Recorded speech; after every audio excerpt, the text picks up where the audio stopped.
আসসালামু আলাইকুম। ঈদ শেষ। খাওয়া-দাওয়া, ঘোরাঘুরি, ঘুম সবই হয়ে গেছে, তাই না? এখন রিয়েল লাইফে ফিরে আসার সময়।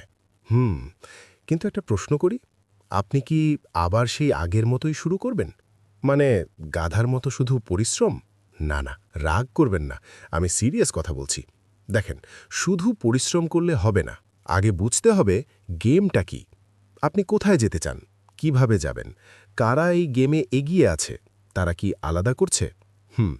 এই প্রশ্নগুলোর উত্তর না জেনে যদি শুধু দৌড় দেন, তাহলে আপনি দৌড়াচ্ছেন ঠিকই, কিন্তু ভুল দিকে। তাই বলছি, প্রথমে থামুন, ভাবুন, বুঝুন। তারপর পুরো শক্তি দিয়ে ঝাঁপিয়ে পড়ুন। কারণ স্মার্ট পরিশ্রমই আসল পরিশ্রম। সো, এই ঈদের পর আপনার নতুন শুরু হোক ব্লাইন্ড হার্ডওয়ার্ক না, বরং স্মার্ট হার্ডওয়ার্ক দিয়ে। চলুন, এবার গেমটা বুঝে খেলি।